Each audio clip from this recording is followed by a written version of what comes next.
Well,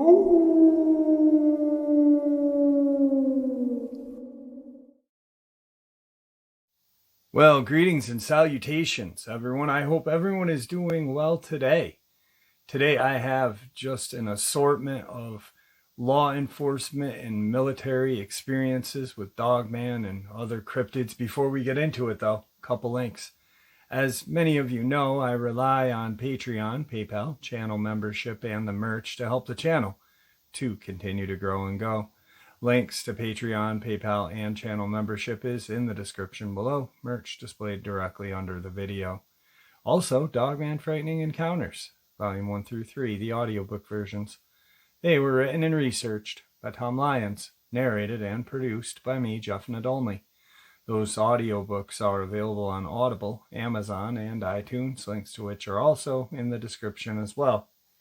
And finally, last but definitely not least, if you'd really like to help support the channel to continue to grow and go, simply subscribe. It doesn't cost a cent. Click that like button, takes half a second. If you don't want to miss out on any of the informative uploads I put out daily, click that bell icon, and folks, please leave a comment. Why? Well, because all of these things really do help the channel to continue to grow and go. And folks, they really do matter. Now, everyone, I have taken far too much of your time. Let's jump into today's upload, shall we? Today's first encounter is from Tom Lyons' Dogman Frightening Encounters. And it really just has stuck with me since I did the 3 audiobooks. If you've ever been to Marietta, Ohio, perhaps you'd agree that it is a charming but ghostly feel to it. My encounter with a dogman happened while visiting my college girlfriend back in 2006. We were both from Ohio and met while studying at the Great Ohio State University. My girlfriend, who we will call Lauren, knew that I was obsessed with all outdoor activities. So she surprised me with a kayaking trip that was meant to last for a few hours. The day got off to a great start. Things like kayaking always got me into a best mood possible. It was amazing how quickly things could turn back, though. I don't think we had been kayaking for an hour when suddenly we spotted a man in a uniform who was standing alongside the river and waiting for us to get closer so that he could speak to us. He waved us down, so it was immediately evident that whatever he had to say was important. By the time we paddled close enough to him, I could see around the bend that there were armed professionals. At first, it looked like SWAT team members had been called over to respond to some kind of emergency. As I continued to observe the man, I soon realized that they were not police officers at all, but rather military personnel. I was so distracted by the activity that I only gathered bits and pieces of what the forest ranger was saying to us.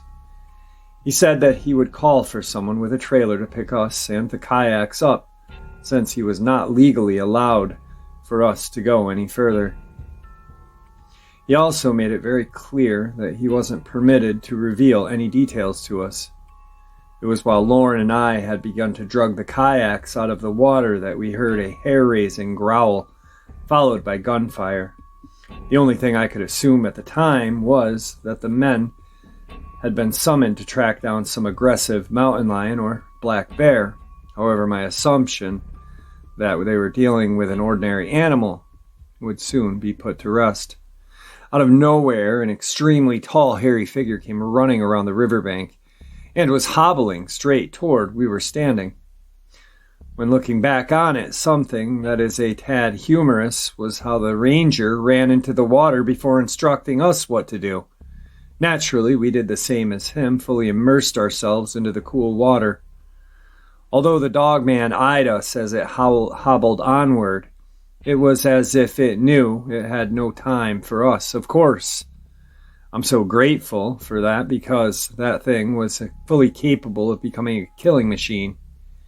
I cannot imagine any living thing standing a chance at surviving if this creature designated it as prey.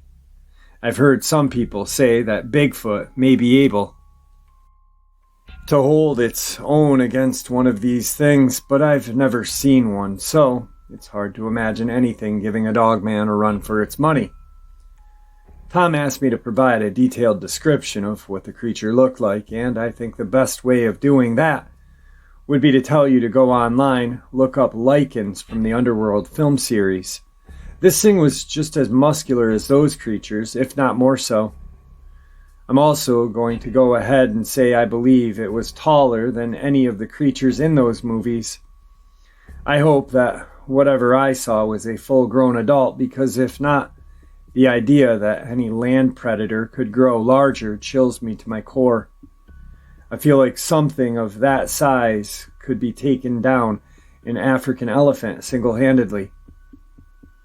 I believe that the only reason the creature did not kill every single one of those military men was that it was likely drugged up.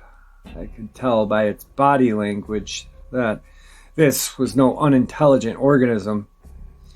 It wasn't long before the man came around the corner and started firing at the creature. There was no question that they wanted to prevent any more civilians from seeing this thing. I'm not sure whether any bullets penetrated the creature, since it continued to hobble at high speed in the other direction. Just after the creature disappeared from our sights, a black helicopter entered the area and hovered above the nearby woods that the creature had likely entered. Even though the ranger seemed to be almost as shocked by all of this as we were, he warned us that we were going to need to sign a confidentiality agreement form before we permitted to leave the area. He was right. Before the van came to pick us up, along with the kayaks, a man in military fatigues brought out a binder from their vehicle that contained a stack of paper. It was a black binder that looked like it had been around for quite some time. I couldn't help but wonder how many signatures it had inside. Was this ordeal more than a common thing than I would have thought? It all happened so fast that it's hard to give it some storybook ending. They had all our information, and we were expected to remain quiet about it. Lauren is now my wife, and we have told various close friends throughout the years, at least the ones who we suspected would be interested. But I get the feeling that a few of them believe us.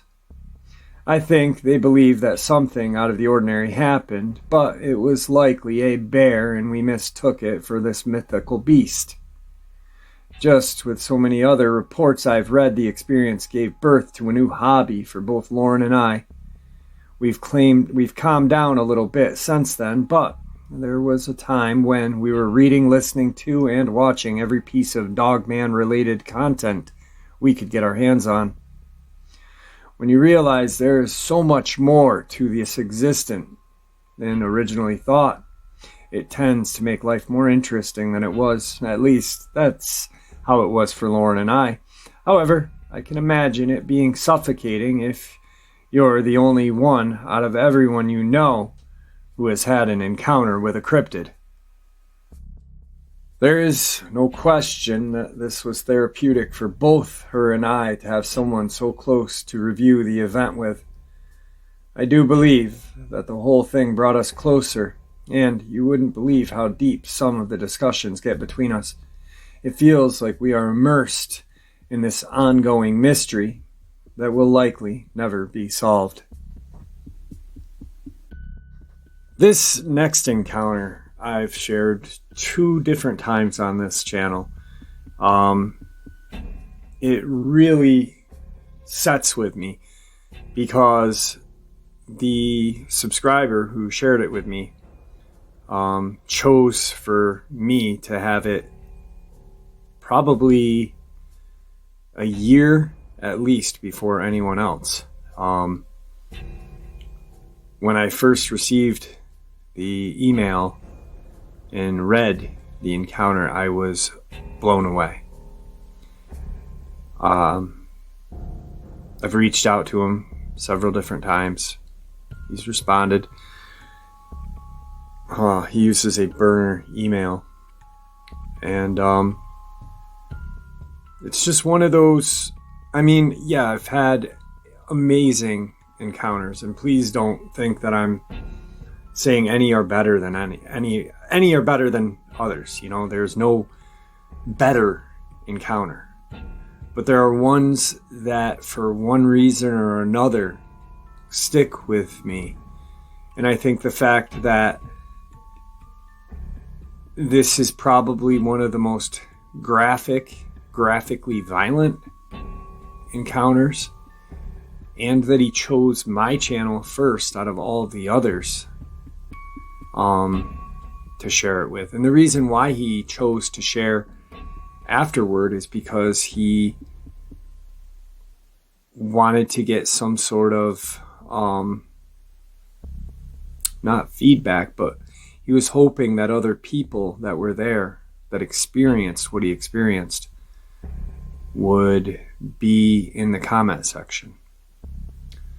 So after I share this, I'm going to send him an email and see how he's doing, and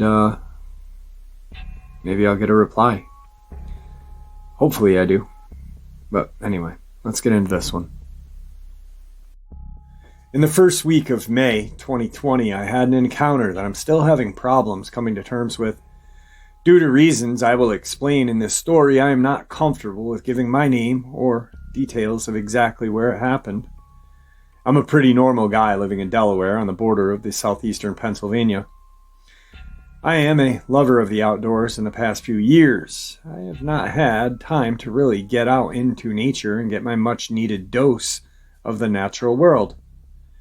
In 2019, I opened my own online business, and due to the recent COVID-19 pandemic and the whole world being stuck at home on their computers, my sales tripled the first half of the year.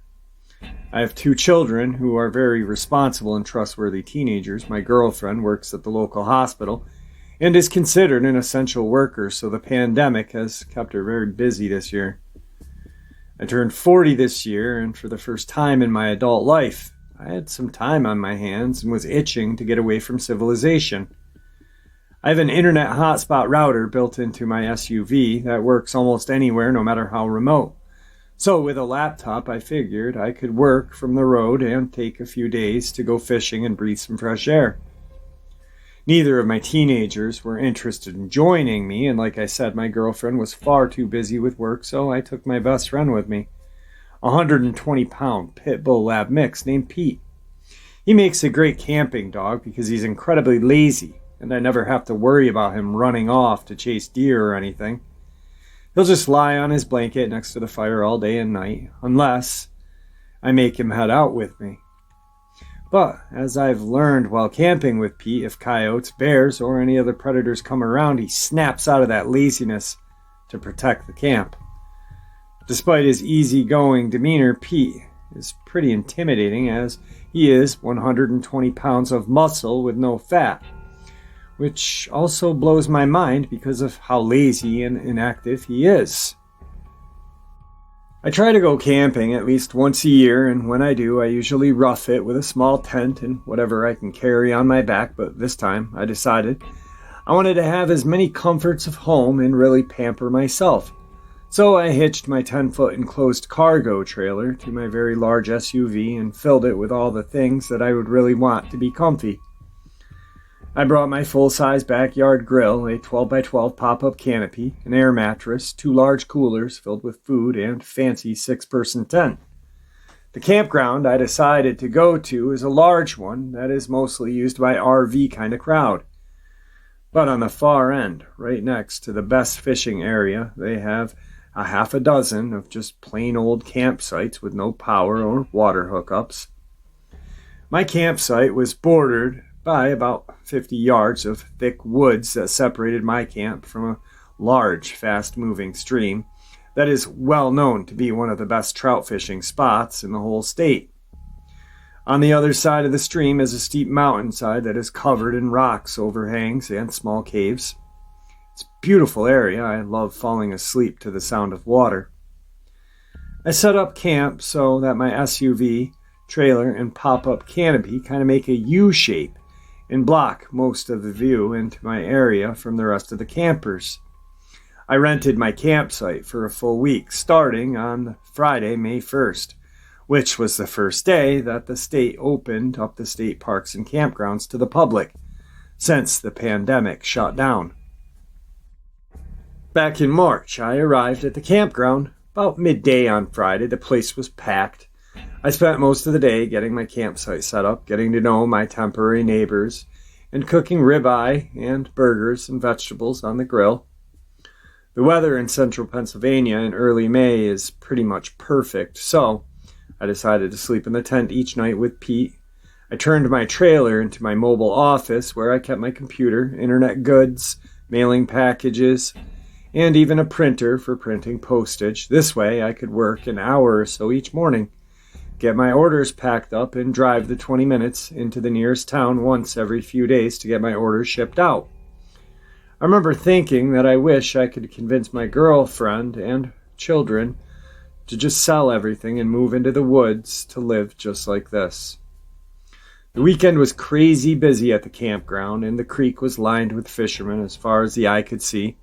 So I decided to do some hiking and exploring into the surrounding wilderness with Pete instead of fighting 10 people for the same one fish all day.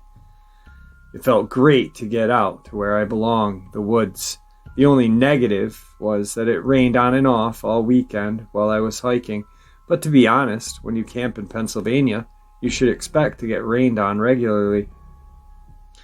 On the afternoon of Sunday, May 3rd, the campground cleared out fast, and by sundown, there were only a few active campsites left.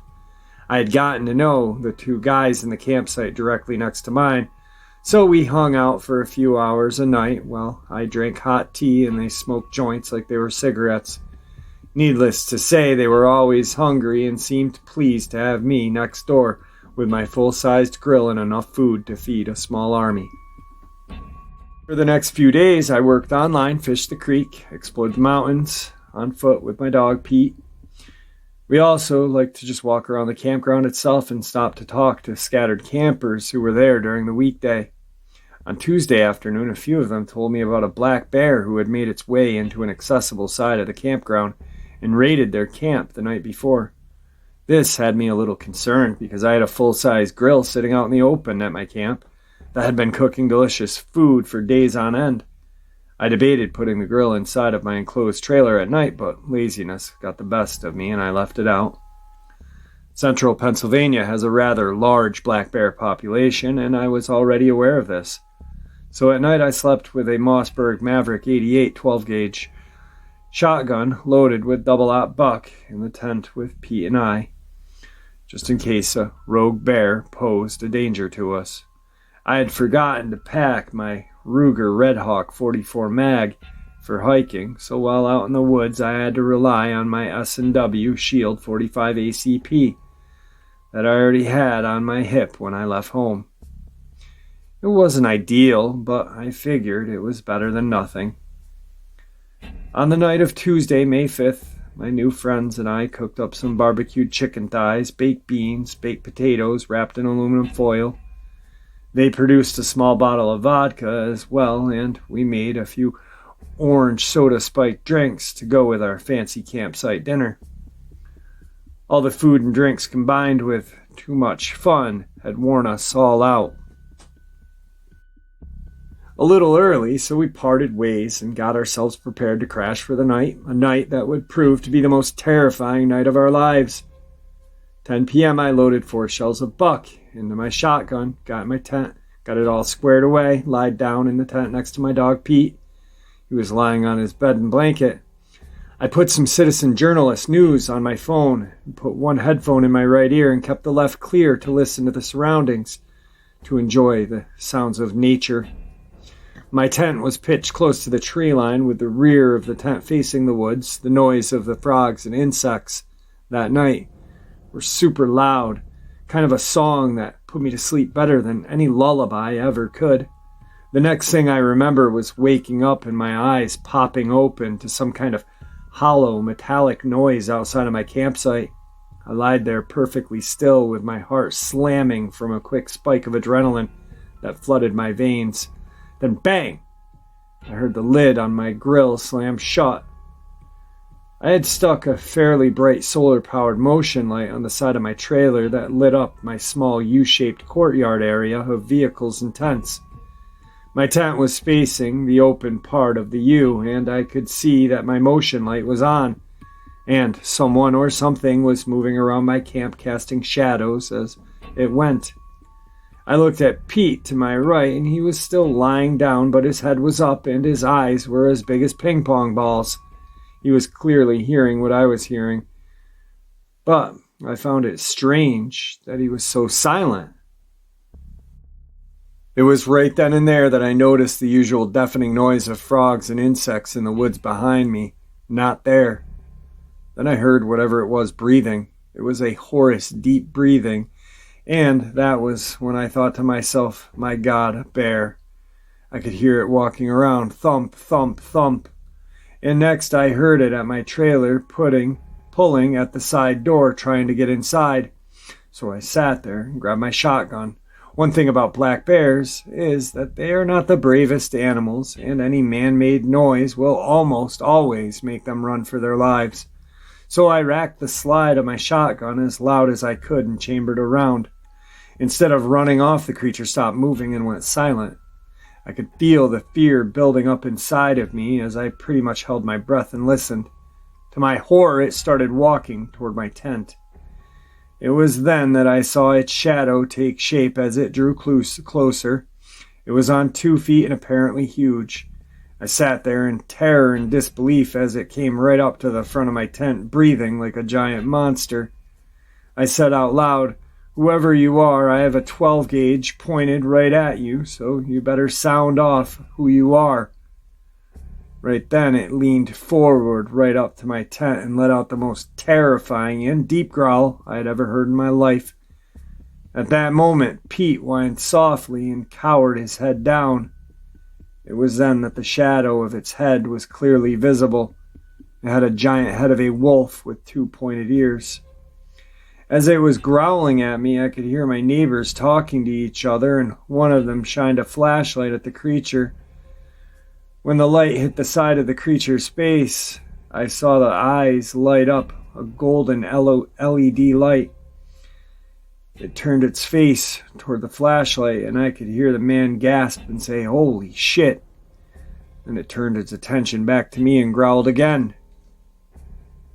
Decided that if I didn't do anything, that this thing was going to kill us.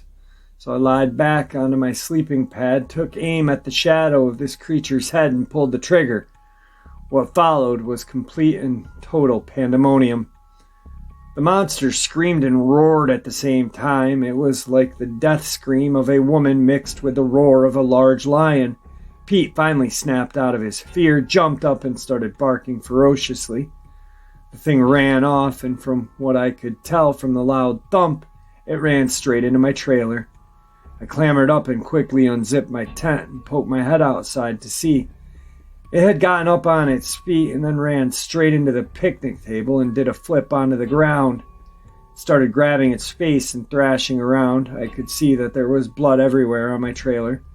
I jumped out of the tent while chambering another shell. I aimed as best as I could with my whole body shaking violently. And right as it started to get up again, I shot it a second time. I'm not entirely sure that I hit it with the second shot. It stood straight up and I pumped the gun and shot again. The third shot dropped it again. I was so terrified and taken back at how tall it was when it stood up that I tripped over my own feet and fell backwards. Just then I heard more gunfire erupt from behind me and turned to see my neighbor unloading a huge revolver into this werewolf-looking thing, maybe 20 yards away. The creature was on its side and was kind of running in circles in the ground, gurgling and spraying blood from its face and neck as it gasped. As it was doing its death spiral on the ground, it was moving closer to me, so I tried to pump the gun again and was shaking so bad that it took 3 attempts before the last shell chambered. I just pointed and shot without aiming and could see the hump on its back of its neck rip open and spray blood and flesh everywhere. I was really close to it at this point. The creature stopped flipping out and its limbs were just twitching while its head remained fully animated and flopping back and forth for at least another few 10 seconds. I crawled quickly backwards away from it, tried to stand up. I realized once I stood up that I'd been holding my breath the whole time, and when I got to my feet, my vision started to go black and I fell over again. My new friend ran up and grabbed my arms and started pulling me hard backwards away from the creature. I stood up shaking badly and looked at the guy with the revolver. His eyes were huge and full of terror. When I started looking around, there were at least another 5 people showing up with the same wild-eyed expression. I saw that at least 3 of them had come over with their guns. People were yelling and asking each other what had happened and checking to see if I was injured, because I had blood on my clothes and my face. It all happened quickly, but as often told by people facing traumatic events, it seemed to me like it was in slow motion. My dog was still barking and going crazy, so I did my best to calm Pete down. When I hugged him, he was shaking as much as I was. Before long, a small crowd had formed and people were on their phones calling 911. After a minute or so, a few guys and myself approached the thing.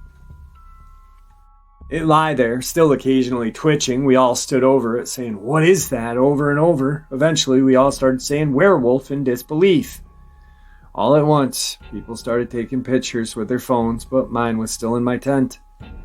The wolfman was dead, the top half of its head basically gone, including both of its eyes, the top of its snout. I assume that was the first shot I made from the tent. The front of its neck was completely shredded, and the back of its neck was missing a large chunk of meat.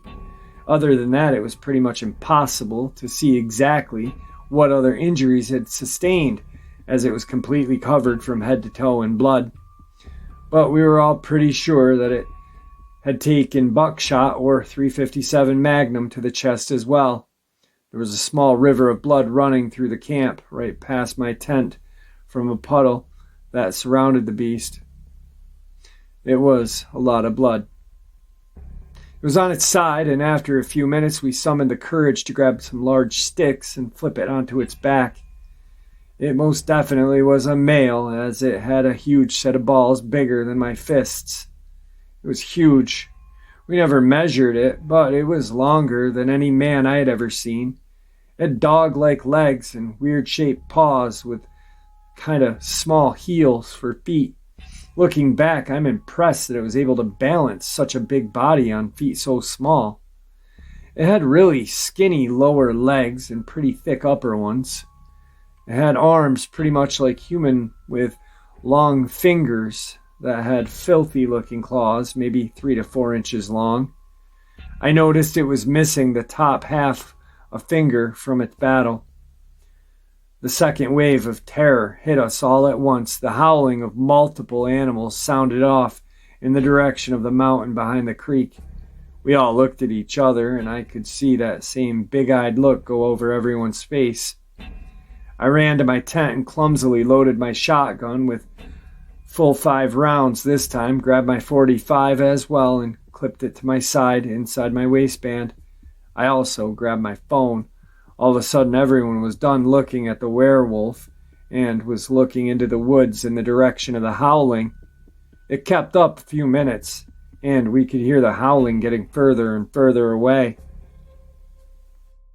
The police, game wardens, paramedics showed up all at once. I could see from the flashing lights that they had blocked the entrance to the campground up at the hill off to the distance.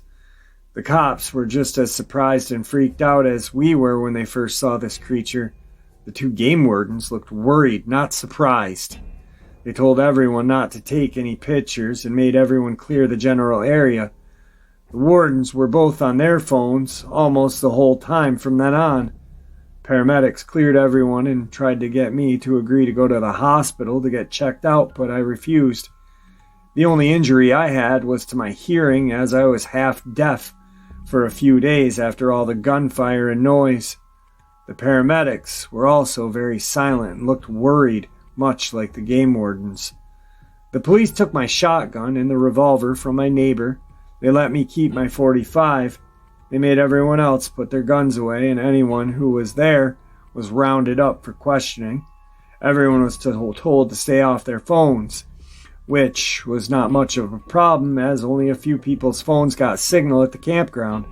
When I asked the game wardens what the hell this thing was, they told me they didn't know, but it looked like some kind of mutant bear or large canine.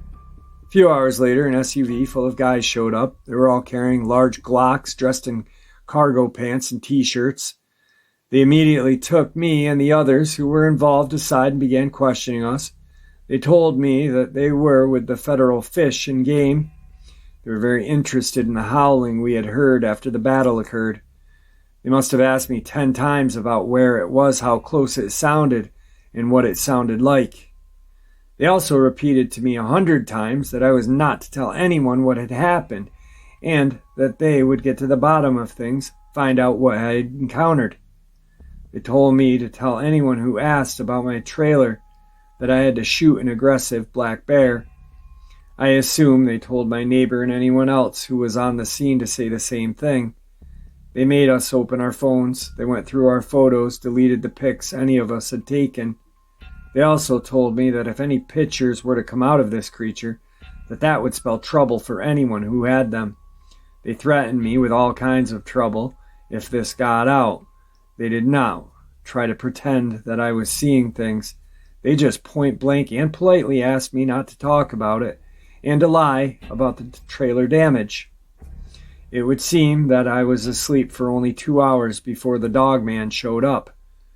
By about 4 a.m., the officials had already gotten to everyone in the campground, and I assumed the other people were told it was a bear and made to pack up and get ready to go. They said it was not safe, and they had to close the campground until they were sure it was safe. After the Dogman was bagged and tagged, a small fire truck was brought in, and all of the blood was hosed off of my trailer, vehicle, tables, everything else, and the blood on the ground was hosed into the woods behind my tent. Then a few guys wiped my trailer down and the vehicle with soapy water and hosed it off again. Regular old duct tape was put over the holes in my trailer. They took my tent, bloody clothes, bloody slippers as evidence, along with my shotgun. Right before I left, they gave me back my shotgun, wiped down and unloaded. They told me to fill my tank at the closest town and drive straight home without stopping. They repeated this 3 times to me. Since all of this, I have learned everything I can about what I encountered. I listen to Dogman and Wolfman encounters daily and at night, and that is how I came across your channel. I figured I'd reach out to you. I am amazed that the authorities are able to keep such a noisy event with so many witnesses under wraps. I've been searching for anyone who came forward or anything about campground closing in the news. Nothing. I am not interested in putting myself out there any more than this, just for now. I'm almost as scared of the agents as I am the Dogman, but all in all, they seem genuinely concerned for my well-being. Then I get a second email. I trust that you're a good person and all, but I fear that they may have been watching you due to your uploads I have listened to about that guy named Victor. I find it interesting that the one agent that really had me cornered for a while that night had a thick southern accent. I suppose he came from your friend's Virginia group. I will see if I can put together an online phone number and call you with a proxy server. I'm sorry for the paranoia, but life has been going very well with the exception of this encounter. I am terrified of those guys, agents, screwing my life up. I can't afford for things to go sideways for my family right now. My state of mind is pretty jumpy these days. I won't even take my trash cans out without my revolver. If I do set up together to call you, what is the best time? If you have any questions in the meantime, go ahead and email me. I will make sure to check this account each day. Then the third email. I was reading through the comments on the show of my story. A few people had questions, it seems. No, none of the guys in the Denali had long guns, just large Glocks. I asked the older southern gentleman what kind, and he said a Glock 20 10mm. I really didn't give all that much detail in the description of the monster looking back in my email to you, Jeff. The dead Dogman smelled terrible, like a combination of barnyard animal mixed with a strong scent of dog piss. Also, it had a tail, a small tail, maybe 2 feet, the longest.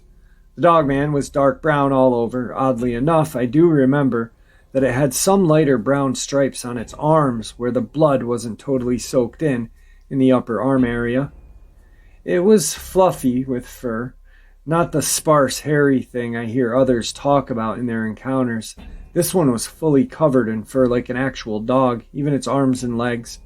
But when it stood up in front of me, it did seem to have some white in the middle of its chest. I could be wrong because I only saw it that way for a second. The next time I saw its chest, it was covered completely in blood. The skin on the tip of its snout and under its bottom jaw were both sheared off with buckshot, but its teeth were undamaged. As it lay there, it had its mouth open, and its teeth were very weird. All of them were pointed and seemed like they would fit together like a shark's teeth or an alligator. The teeth were bloody, but very visible. They seemed unnatural to me. My college major involved the study of teeth and fossils, so I have a good understanding in tooth structure and which type of teeth are designated for what. And it would seem that its teeth would only be used for biting large chunks of flesh off and swallowing them whole like a shark or a gator. They were not reminiscent of normal canine teeth in any way. After listening to hundreds of encounters the past few months, a common theme is that they seem to like the softer inner organs of their prey, while often leaving the meat behind. I wonder if that's because it's easier to swallow their food in large chunks, and obviously softer organs would be much easier than dealing with bone and tougher muscle. Just a thought. This is going to sound a bit silly, but I just have to say it. There was a feeling of something supernatural from the beginning. I can't describe it, but the feeling of something supernatural was in the air, even when I thought it was a bear. It's like everything felt wrong and reality had ceased to exist for a moment. How would every frog and insect for hundreds of yards know to be quiet? Why would a land animal like a dogman have teeth like an alligator or a shark? How did it keep flipping out and running around with its brains falling out of the top of its head?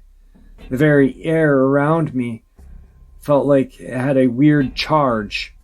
I feel like there is something important about these creatures that we just don't quite understand. Something supernatural. Give me some time. I will get a Skype number together this week or next week and give you a call. What's a good day for you? 4th email. I've been having weird things going on. Someone's been calling my phone from different international numbers and hanging up on me after 10 seconds of silence. I can tell it's a landline by the noise it makes when they hang up. It also lets me know that it's an actual person and not a robocall. A black SUV with a guy who wears a headset with a microphone was outside of my house in early morning. He leaves right before 6:30, right about the beginning of rush hour. Yesterday, a white Range Rover pulled into my driveway in the middle of the day. I happened to be working in my kitchen when it happened. I was facing the window when they did.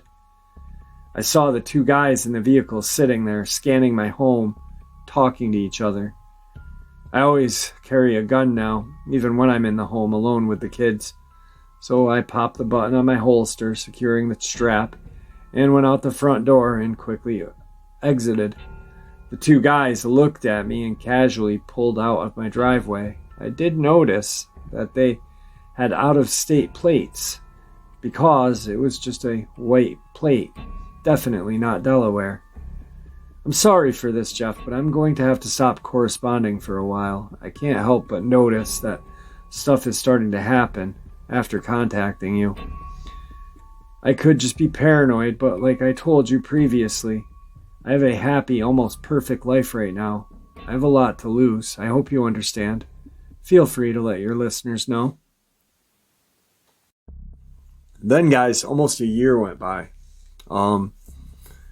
This encounter happened in May of 2020. I emailed him in February. Hey, it's Jeff Nadolny. How are you? I'm reaching out to make sure you're okay. I'd love to speak with you sometime. And of course would honor the stipulations. I received an email back a couple days later. I am fine. I have not seen anything weird or had any men in black types watching me for a while now. I have made up my mind to not do any kind of interview or talk directly with anyone for their safety as well as my own. I am still shocked that none of those pictures taken that night slipped out through the cracks and have come online. I've made up my mind to send my encounter to numerous cryptid channels to give it more exposure to your peers and their listeners. I have to think that more than one person out there that night had gone online looking to see if the story had made it into the world beyond the campsite experience.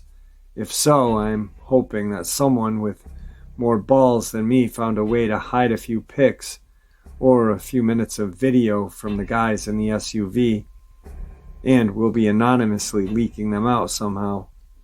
Thanks for doing your part to spread the word of my encounter, as well as many others. If I had not had experienced that, I would certainly have looked at the stories like those on your channel ridiculous. But I would imagine that with real-life monsters roaming into the populated campsites and neighborhoods, that the government would indeed have to have some kind of task force to deal with them. So don't worry about me. I'm fine, and let's hope someone else has a few pics that can break this thing wide open. Now, like I said, guys, no encounter is better than any. It doesn't matter if you've seen one from a distance or, like this, you've had point-blank range shootout with one. You're seeing and interacting with something that is told to us since we were children that do not exist. They don't exist, guys. Their monsters aren't real. Yet, they are, and they're out there, and they stalk humanity. Why? Because maybe, just maybe, like I've said many times over, and the more I start thinking about this theory, the more it starts making sense. Now, they really enjoy messing with us. It seems like they love to just, honestly, do we know that Dogman would have attacked him and Pete in the tent that night? We don't. We can only assume, right? But if you think about some encounters that people have had, these creatures like to go up and scare people, smile, growl, walk off, cause some minor damage and walk off. I really think they like to mess with us, but they can hunt us easily. It almost really kind of, to me, points to, and I've said it a couple times, that I really honestly am starting to believe that the Sasquatch and Dogman are possibly somehow related, whether it be through evolution, years and years and years, just different little things. Just because they look like a dog doesn't mean they're a dog. If you see a zebra at night, but you don't see its stripes, just because it looks like a horse at night doesn't mean it's a horse during the day, right? To me, that sounds logical. If you think evolution,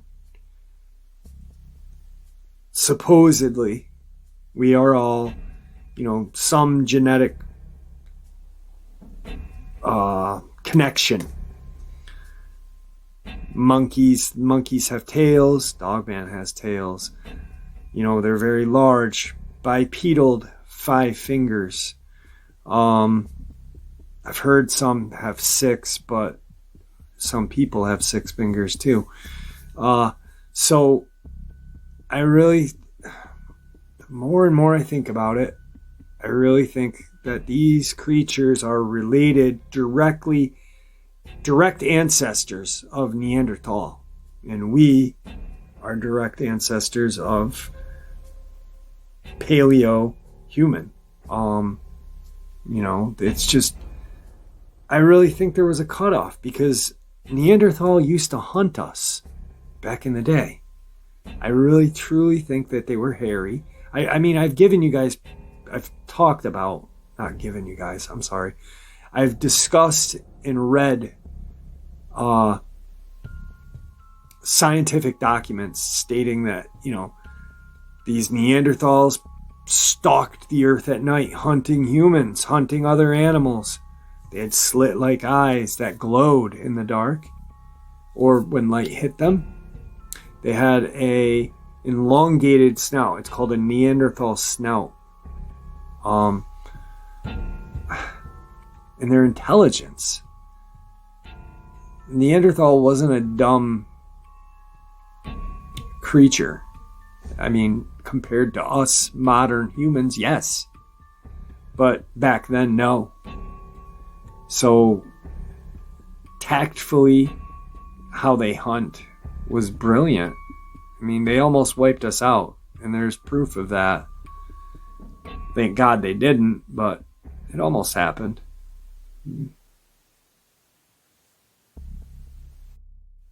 Today's final encounter. To start, my father and grandfather have both passed.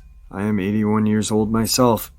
This story was passed on from my dad to me, my granddad having passed when I was only 3. My dad and I had been to my granddad's old homestead many times, but it wasn't until I was 12 or so, as I recall, that one day while we were up there a few days, my dad walked me through what had happened to my granddad in the late 1800s.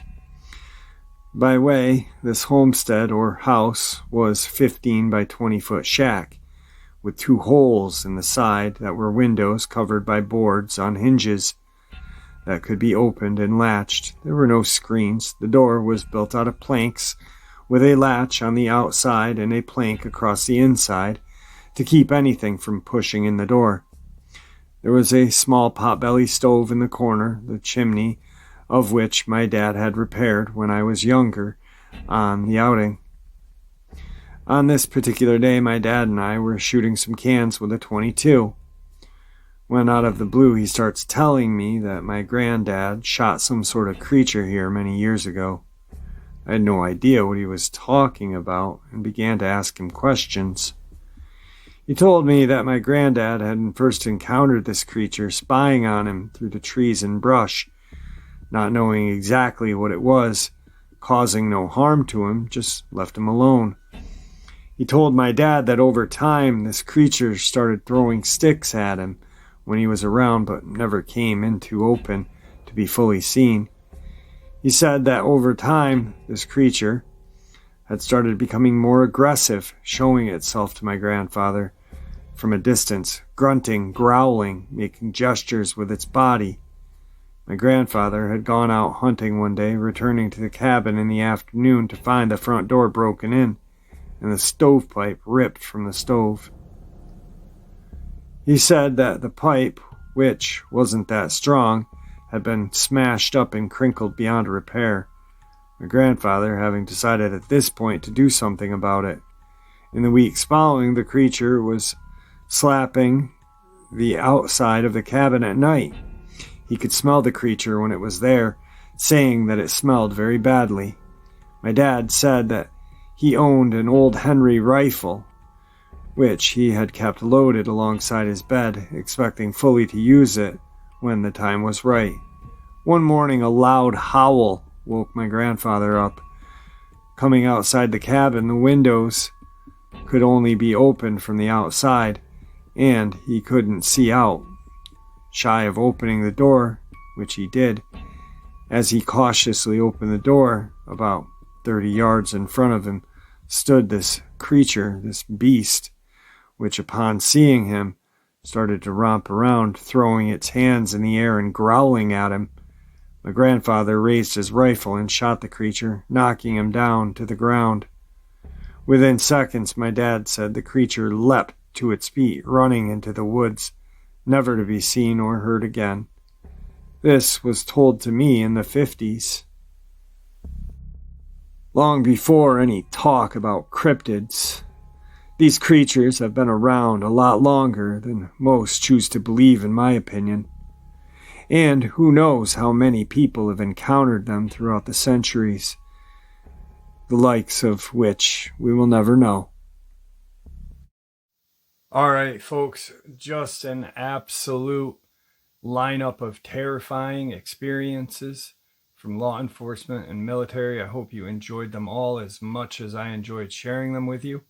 I'd like to thank you all for supporting the channel. It is, after all, your support that keeps this channel growing and going, and honestly what gives people a place to share their experiences, ideas, and theories.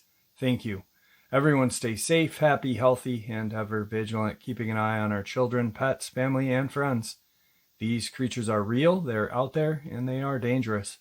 Share this information with those you love and care about, and it may just help save their lives someday. Until next time, never stop asking questions, never stop searching for the truth, and God bless.